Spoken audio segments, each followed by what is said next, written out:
नमस्कार मित्रांनो, welcome back to my channel. तर मित्रांनो, तुम्हा सगळ्यांना माहिती आहे का, नागपूरचा पुढचा महापौर कोण बनणार आहे?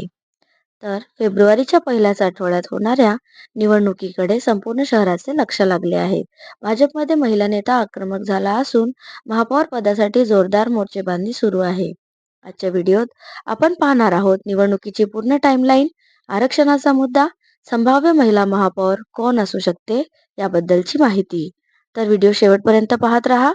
नागपूर महापालिकेच्या निवडणुकीत भाजपने 102 जागांवर मोठे यश मिळवले आहे. त्यामुळे पुढचा महापौर भाजपचाच होणार हे जवळपास निश्चित मानले जात आहे.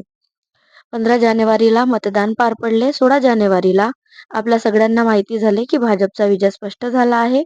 22 जानेवारीला महापौर पदासाठी आरक्षण जाहीर झाले आणि 4 फेब्रुवारी रोजी महापौर आणि उपमहापौर पदाची निवडणूक होणार आहे. महत्त्वाचे म्हणजे यावेळी महापौर पद हे सर्वसाधारण महिला या प्रवर्गासाठी आरक्षित आहे.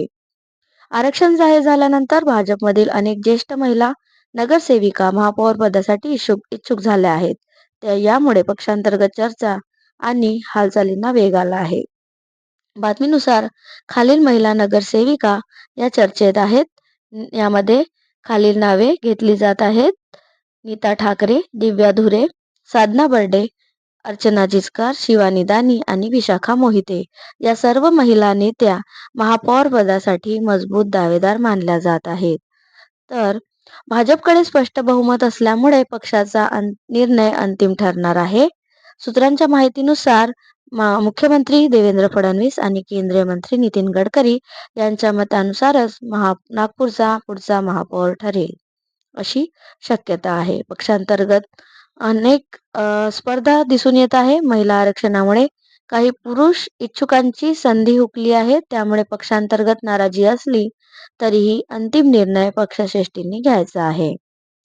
तर मित्रांनो, नागपूरला महिला महापौर मिळणार हे निश्चित झाले आहे. भाजपचा महापौर ठरणार हेही जवळपास ठरलेले आहे. फक्त प्रश्न आहे, कोण होणार नागपूरची पहिली महिला महापौर? तर तुमच्या मते नागपूरची पुढची महापौर कोण असावी? खाली कमेंटमध्ये तुमचे मत नक्की सांगा आणि व्हिडिओ आवडला असेल तर लाईक, सबस्क्राईब आणि शेअर करा.